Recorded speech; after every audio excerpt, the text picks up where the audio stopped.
예수가 거느리시니 즐겁고 평안하구나. 주야의 자고 깨는 것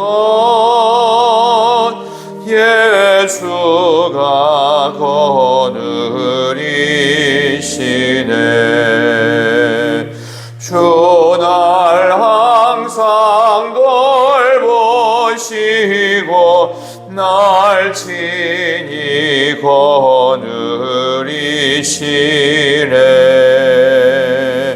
주 날 항상 돌보시고 날 친히 거느리시네.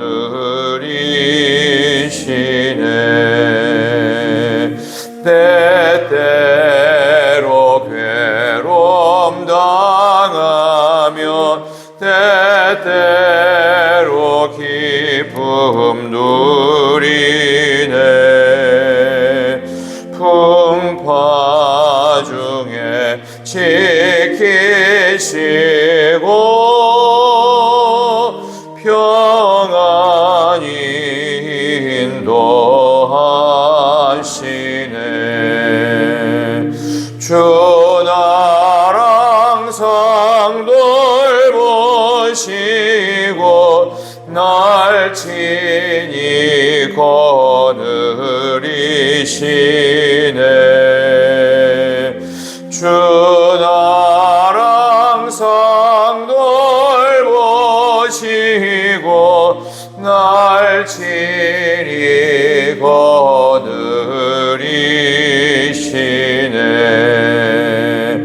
내 주의 손을 붙잡고 천국에 올라가겠네.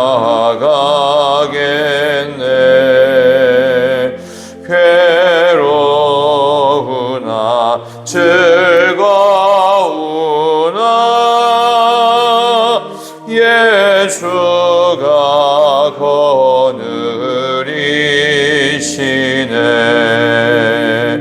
주 날 항상 돌보시고 날 친히 거느리시네. 주 날 항상 돌보시고 날 친히 거느리시네.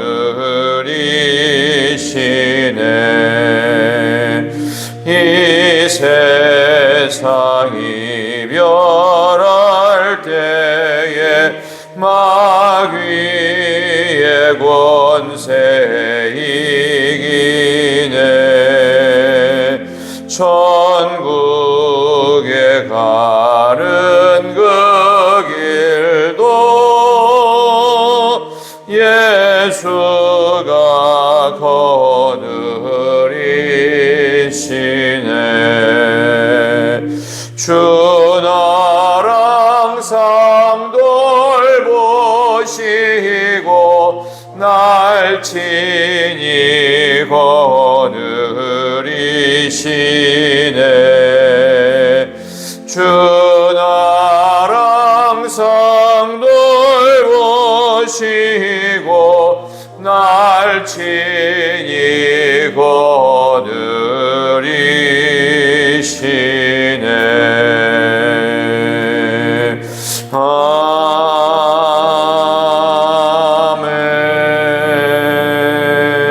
아멘. 아멘. 연이어지는 하나님의 말씀은 열왕기상 14장 말씀입니다.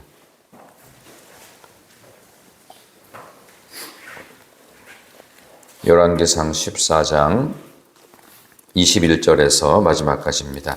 구약성경 539쪽, 구약 539쪽입니다. 열왕기상 14장 21절에서 31절 끝까지 한 절씩 교독합니다. 열왕기상 14장 21절부터 솔로몬의 아들 르호보암은 유다 왕이 되었으니 르호보암이 왕위에 오를 때 나이가 41세라 여호와께서 자기 이름을 두시려고 이스라엘 모든 지파 가운데서 택하신 성읍 예루살렘에서 17년 동안 다스리니라. 그의 어머니의 이름은 나아마요 암몬 사람이더라.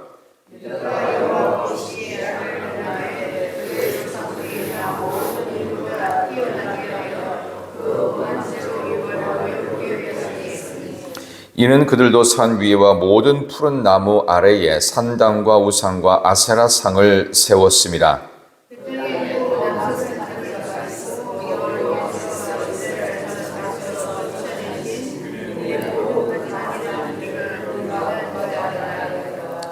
르호보암 왕 제5년에 애굽 왕 시삭이 올라와서 예루살렘을 치고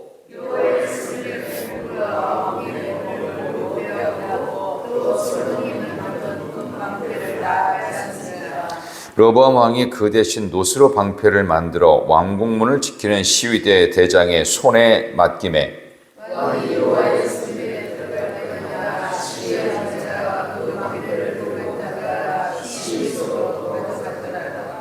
르호보암 왕의 남은 사적과 그가 행한 모든 일은 유대 왕 역사 지략에 기록되지 아니하였느냐. 다 같이 르호보암이 그의 조상들과 함께 자니 그의 조상들과 함께 다윗성에 장사되니라. 그의 어머니의 이름은 나아마요 암몬 사람이더라.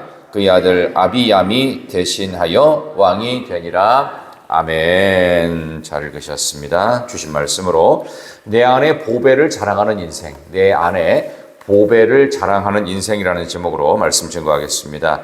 오늘 이 내용은 이제 이스라엘이 분단 국가로 남유다 2개 지파, 북이스라엘 10지파 이렇게 해서 이미 분단 왕국으로 출발을 하고 어제는 첫 번째 북이스라엘의 왕이었던 여로보암이 죽은 이야기, 그 다음에 오늘은 르호보암이 죽은 이야기로 짧게 기록되어져 있습니다. 참으로 안타깝게도 분단 국가가 되어서 첫 번째 왕이었던 여로보암도 뭐 예상대로 엉망으로 살았고 그 아들 어제 말씀드린 대로 죽을 병에 걸렸는데 숨기고 아닌 체하고 변장하고 들어갔다가 결국 그 아들도 죽게 되고 그리고 그의 아버지였던 여로보암 1대 왕도 죽습니다. 그리고 르호보암에 대한 얘기가 같은 동시대를 살았던 르호보암 남유다 왕 역시 죽는 이야기입니다. 그런데 이 남유다 르호보암이 41살에 즉위해가지고 17년 통치하고서 58에 죽어요. 그러니까 굉장히 요절한 거죠. 고대사의 왕들이 왜 이렇게 빨리 죽게 됐을까 싶은데 이 당시가 지금으로부터 약 1500년 전 이야기입니다. 근데 그 당시가 지금보다 기후가 안 좋았을까요? 뭐 공기가 나빴을까요? 그런 게 아닙니다.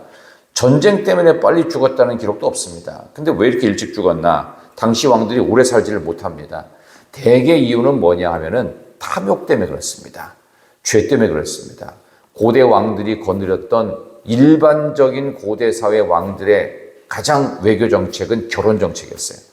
수많은 여자들이 그냥 있는 거예요. 이게 뭐냐? 과시욕이에요, 과시욕. 이 과시욕을 대표하는 것이 솔로몬 때부터 아주 극명하게 드러나는데 솔로몬의 후궁이 1000명이었습니다. 그러니까 이 정실 부인은 따로 있는 거예요. 그러니까 몇 년에 한 번씩 내가 거느리는 부인인데 이게 과시하는 거거든요. 주변 나라에 이 정도 많다. 내가 이 정도의 능력이 있다. 죄송한 표현이지만 능력이 아니라 그 무능함의 대표입니다. 할 수 없는 것들을 벌려놨다. 이거는 가장 미련한 짓 아니겠어요? 그렇죠? 할 수 있는 것을 열심히 하는 게 맞는 거죠.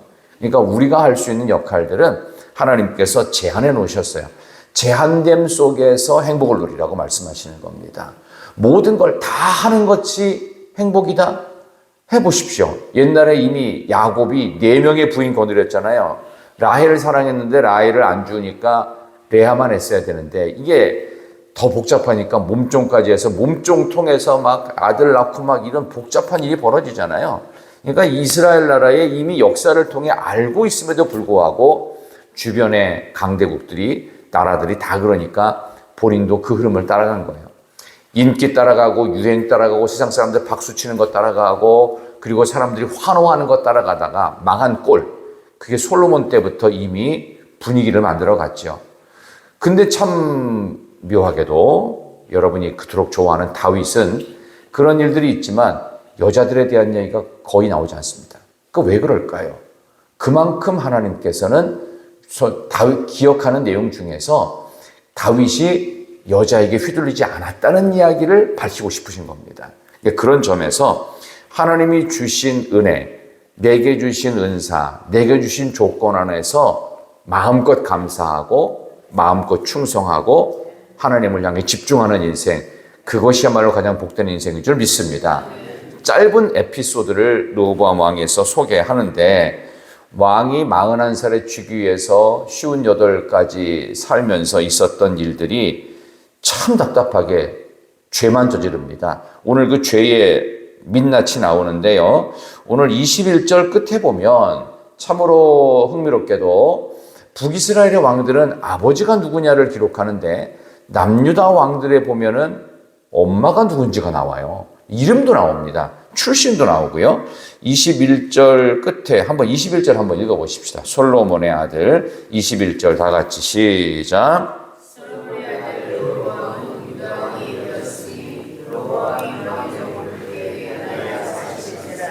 여호와께서 자기 이름을 두시려고 이스라엘 모든 지파 가운데서 택하신 성읍 예루살렘에서 17년 동안 다스리니라. 그의 어머니 이름은 나아마요 암몬 사람이더라. 아멘. 참으로 답답한 노릇이 딱 나오죠. 암몬은 이방 족속입니다. 그러니까 르호보암이 참으로 안타깝게도 솔로몬이 두었던 정실 부인이 아닌 이방 나라인 암몬 사람의 여자 공주를 데리고 왔는데 그 공주의 이름이 나아마였고 거기서 태어난 아들이 르호보암입니다. 르호보암이 왕위 계승을 하기는 하는데 정통 계보가 아니었죠. 불보듯 뻔한 일입니다. 암몬의 조상들이 만들어낸 우상단지 갖고 들어온 거예요. 이 어머니였던 나아마가 말이죠. 그래서 여기서 문제가 발생되는 근본 단추를 잘못 낀 거예요. 처음부터. 그 다음에 22절 보니까 유다가 여호와 보시기에 악을 행했대요. 어떻게 행했느냐? 자, 22절, 23절 시작.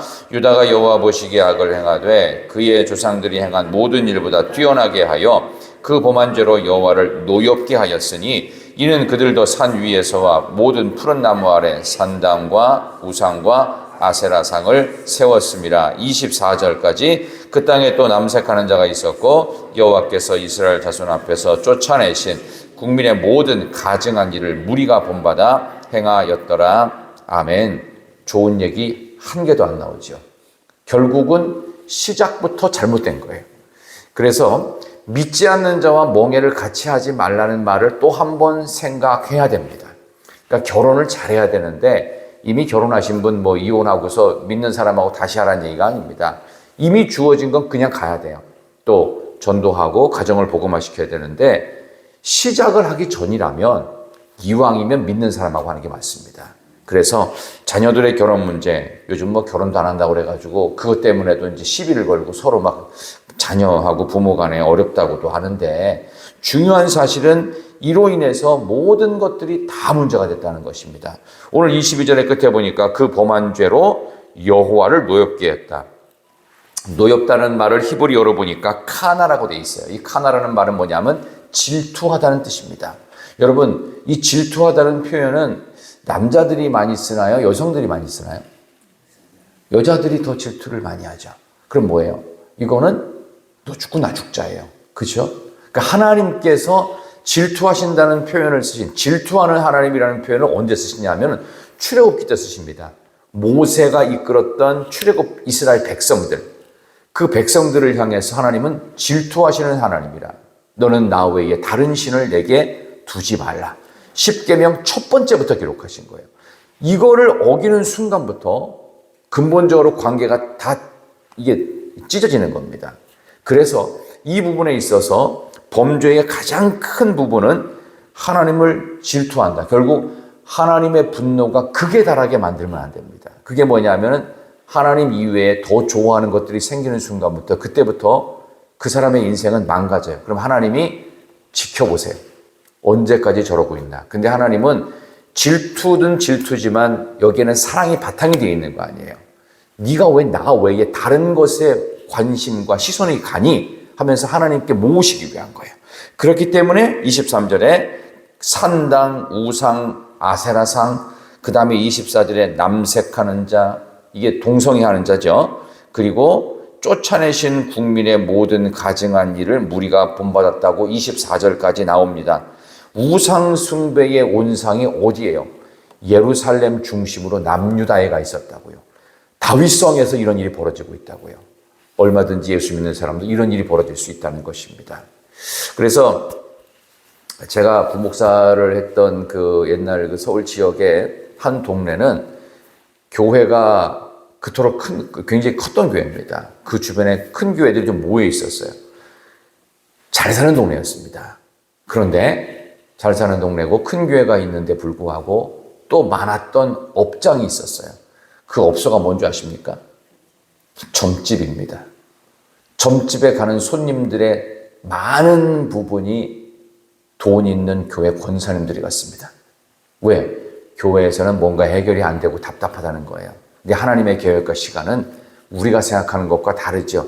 내 마음대로 속 시원해 하신다면은 그게 무슨 하나님의 계획이에요. 하나님의 계획은 우리의 계획과 다르고 신비하고 놀라운 일을 계획하십니다. 그런데 그렇게 가더라는 겁니다. 그 사람이 등 따시고 배부르면 반드시 위험합니다. 그러니까 너무 좋은 조건이 사람을 복되게 하지 않을 가능성이 높은 겁니다. 솔로몬이 그랬잖아요. 그래서 솔로몬이 했던 또 다른 과시용 물건이 하나 또 나와요. 자, 그 다음에 한번 보도록 하겠습니다. 26절 보세요. 26절 보겠습니다. 26, 27, 28 여호와의 성전의 시작. 여호와의 성전의 보물과 왕궁의 보물을 모두 빼앗고 또 솔로몬이 만든 금방패를 다 빼앗은지라. 27 솔로몬 왕이 그 르호보암 왕이 그 대신 롯으로 방패를 만들어 왕궁문을 지키는 시위대 대장의 손에 맡김에 왕이 여호와의 성전에 들어갈 때마다 시위하는 자가 그 방패를 들고 갔다가 시위소로 도로 가져갔더라. 아멘. 금방패, 이거 바로 앞에 애굽의 왕 시삭이라는 사람이 침공을 해서 이 금방패 뺏어갑니다. 자, 이거 왜 그러냐면 정치공학상으로 남유다하고 북이스라엘이 분열왕국이 됐죠. 이 나라가 쪼개지면요, 이 국론이 분열될, 국민이 나누어지잖아요. 여론이 나누어지고 또 다른 신생국가가 시작되어지면 강력하게 시작되지 않아요. 왜? 한 나라가 쪼개진 거 아니에요. 그러면 국론이 분열되고 안보가 시원찮은 틈에 남쪽에 있던 아프리카 동북 쪽에 애굽, 이집트가 침공을 한 거예요. 옛날에는 솔로몬 왕 시절만 해도요, 주변 나라들이 감히 이스라엘의 명함도 못 내밀었어요. 애굽의 공주들을 보내서 화친 조약을 맺자고 결혼 동맹했잖아요. 근데 이 약해진 틈을 타고서 애굽 왕 시삭이 침공했는데 아뿔싸 예루살렘 성전 그 왕궁에 있던 그 솔로몬 옛날 궁에 있던 금방패 뺏어갑니다. 이게 무슨 얘기냐? 명예와 화려함과 공로의 상징이었던 과시용의 금방패는 싸울 때 갖고 나가는 게 아니에요. 여기 나오잖아요. 설명까지 자세하게. 그 27절에 보니까 르호보암 왕이 그 대신 노스로 방패를 만들어서 금방패 대신 과시용으로 또 갖다 놨는데 번쩍번쩍 금방패가 아니라 이번에 놋방패, 덜 번쩍거리는, 결국 영광과 지혜와 부와 명예는 이미 떠났다는 뜻입니다. 이게 어떤 거였느냐? 28절에 왕이 여호와의 성전에 들어갈 때마다 시위하는 자가 그 방패를 들고 갔다가 시위소로 돌아갔다. 아니, 하나님의 성전에 들어가는데 왜 과시용 금방패 왜 갖고 가요? 나도 이 정도로 위대하고 찬란한 존재라는 것을 솔로몬 왕이 과시한 거예요. 누구 앞에? 하나님 앞에. 죄송합니다. 꼴값을 떨었죠. 꼴값 떨다가 결국 망해버린 꼴, 나라를 쪼개버린 꼴이 되었습니다. 그러니까 하나님 앞에서 내가 과시하고 자랑할 일이 아니에요. 제가 오늘 설교의 제목을 내 안의 보배를 자랑하는 인생이라고 잡았습니다. 우리의 진정한 자랑은 없느냐? 있습니다. 이 보배를 질그릇에 가졌나니. 우리의 인생은 질그릇 같습니다. 왜냐하면 왜 질그릇일까? 왜 금그릇, 은그릇이 아닐까요? 우리는 어떤 것도 다 담아내서 늘 쓰임을 받아야 되기 때문에 그렇습니다. 좋은 그릇, 이쁜 그릇일수록요, 가끔밖에 못 써요. 왜? 비싸거든요. 그러니까 조심조심 다루잖아요. 근데 일반적인 머그잔은 물 마셨다가 커피 타 먹었다가 급하면은 양치컵도 썼다가 막 그러는 거예요. 왜? 질그릇이기 때문에 마음껏 쓰는 거예요. 뭐에도 막 쓸 수 있는 거예요. 바로 그런 것처럼 이 보배를 질그릇에, 이 보배이신 예수 그리스도 자랑하라는 거예요. 우리가 잘난 사람도 있고 못난 사람도 있고 성공한 사람도 있고 실패한 사람도 있지만 늘 성공하고 잘날 수는 없습니다. 때로는 망할 수도 있어요. IMF 시절에 사업하다가 안 망해보신 분은 없을 겁니다. 한 번씩은 다 어려움이 있었고 몇 번씩도 실수도 있다면 우리의 인생이 질그릇일 텐데 이 질그릇의 인생에 질그릇을 자랑하시겠어요? 그 안에 담겨진 내가 갖고 있는 공로는 이따가도 없는 겁니다. 영원하신 보배 되신 예수님 자랑해야죠. 바로 그 인생, 여러분 인생 되시기를 진심으로 축원합니다. 르호보암이 그걸 몰랐고 솔로몬이 말년에 이걸 몰랐어요. 과시용 금방패를 왜 성전에 들어갈 때 왜 갖고 들어갑니까? 내가 왕이니까 뭐 왕의 자리 마련해가지고 대통령 자리를 여기 마련해서 여기서 예배 드려야 됩니까? 그게 쓸데없는 짓이에요. 꼴값을 떤 거예요. 그러지 말아야 됩니다. 하나님 앞에서 예수님 자랑하는 인생, 하나님이 내 안에 영원한 자랑거리가 되는 복된 인생 되시기를 소망합니다. 그 가톨릭의 황창현 신부라고 아시죠? 혹시 그거 뭐 구독, 좋아요, 뭐 알람 설정해가지고 보시는 분들이 크리스찬 중에 꽤 있더라고요. 아, 우리 교회 목사님 설교가 재미가 없어. 황 신부님 설교가 재밌어. 그 설교라고 안 해. 강론이라고 합니다. 강론. 왜 강론이라고 하냐? 걔네들은 원래 설교라는 것 자체가 없어요. 가톨릭 로마 바티칸 교황청에서 내리는 교시가 있습니다. 그거 읽는 거예요, 원래.